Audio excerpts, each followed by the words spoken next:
कल्याण पूर्वेतील लहान मुलीवर अत्याचार करून निर्घृण हत्या केल्याचा प्रकार मागील आठवड्यात घडला। या प्रकरणी मुलीचे मारेकरी विशाल गवळी व त्याची पत्नी साक्षी गवळी या दोघांना वाढीव 2 दिवसाची अतिरिक्त पोलीस कोठडी देण्यात आली आहे। या प्रकरणात पीडित कुटुंबियांचे वकील ॲडव्होकेट नीरज कुमार यांनी माध्यमांना सांगितले, विशाल व त्याची पत्नी यांना अतिरिक्त 2 दिवसाची पोलीस कोठडी देण्यात आली आहे। नीरजजी, स्फोटात काय काय झालं आहे? आज आरोपी यांच्या वकिलांनी या ठिकाणी कुठल्याही प्रकारचा तपास बाकी नाही आहे, त्यामुळे दोन्ही आरोपींना MCR करण्यात यावा या प्रकारची मागणी कोर्टाकडे केलेली, परंतु मेहरबान न्यायालयाने ते फेटाळून लावलेली आहे।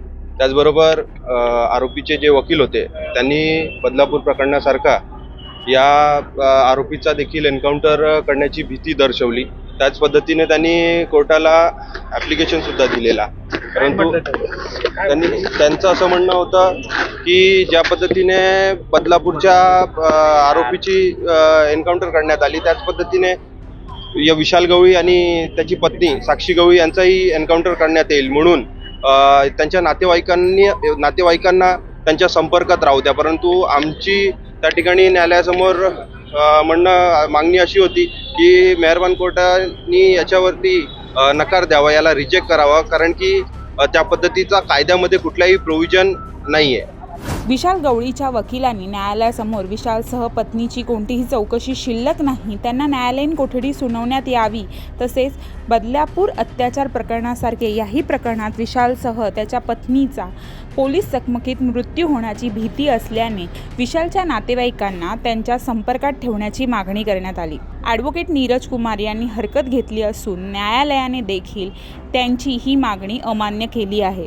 विशाल गवळीचे वकील संजय धनके यांनी माध्यमांना सांगितले आहे की या प्रकरणाचा पूर्ण तपास झाला असून बदलापूर प्रकरणासारखा चकमकीचा प्रकार विशालसह होऊ नये म्हणून त्यांच्या नातेवाईकांना त्यांच्या संपर्कात ठेवण्याची मागणी केली असल्याचे सांगण्यात आले। सर, कोर्टाकडे काय मागणी केली आहे आपण? कोर्टाकडे मागणी केली आहे MCR करावा म्हणून, पण कोर्टाने 2 दिवसाची PC दिली आहे तपास कामासाठी।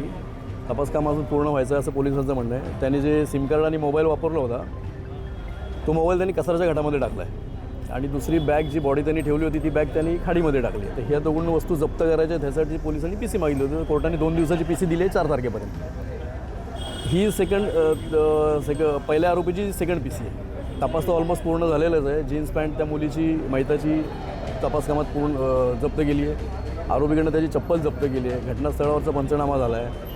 त्याच्यानंतर त्यांनी जिथून जी बॉडी नेली आहे त्या पूर्ण रस्त्याच्या बापगावपर्यंत सर्व CCTV शासनाने लावलेले आहेत, त्याच्यातले फुटेज सगळे जप्त केलेले आहेत, पोलिसांनी सीज केलेले आहेत। तपास पूर्ण झालेला आहे, पण त्या 2 गोष्टीसाठी 2 दिवसाची PC पोलिसांनी कोर्टाने दिलेली। न्यायालयाकडे काय अर्ज केला? न्यायालयाकडे एक अर्ज केला होता की आपलं अक्षय शिंदे त्याचं जसं एन्काउंटर झालं तो सेन्सिटिव्ह मॅटर होता, जो मीडिया ट्रायल चालला होता, कायद्याच्या अनुषंगाने काय झालंच नाही आहे, त्याचा जसा फेक एन्काउंटर झाला, फेक म्हणण्यापेक्षा ते तपासात निष्पन्न होईल खरा होता की खोटा होता, पण तसंच ह्याचा व्हायला नको ह्याच्यामुळे एक अर्ज दिला आहे की जोपर्यंत पोलीस कस्टडीमध्ये आहे तोपर्यंत ह्याच्यासोबत ह्याचे नातेवाईक राहावे सोबतीला, आणि एकदा MCR झाला जेलला पाठवले की मग त्याच्यानंतर काही आवश्यकता नाही आम्हाला त्याची। की आम्हाला मनोरुग्णाचे सर्टिफिकेट आहेत ते काही खरे असतील काही खोटे असतील, ह्यात आपण काय बोलू शकत नाही, तो तपासाचा भाग आहे, पण सरसकटच खोटे आहेत असं नाही। या प्रकरणात पोलिसांना विशालचे सिम कार्ड, त्याने गटारात फेकून दिलेला मोबाईल तसेच ज्या बॅगेतून मुलीचा मृतदेह नेला ती बॅग अजून सापडली नसल्याचे पोलिसांचे म्हणणे आहे। या प्रकरणात विशाल गवळीला कल्याण जिल्हा सत्र न्यायालयात गुरुवारी हजर करण्यात आले होते। यावर कल्याण शहरातील एकंदरीत वातावरण तणावपूर्ण झाले होते। विशाल गवळी याला फाशी देण्यात यावी यासाठी मानवी साखळी करण्यात आली, तसेच मूक आंदोलन देखील करण्यात आले। यात सामाजिक कार्यकर्ते व येथील राजकीय व्यक्तींनीही सहभाग घेतला होता।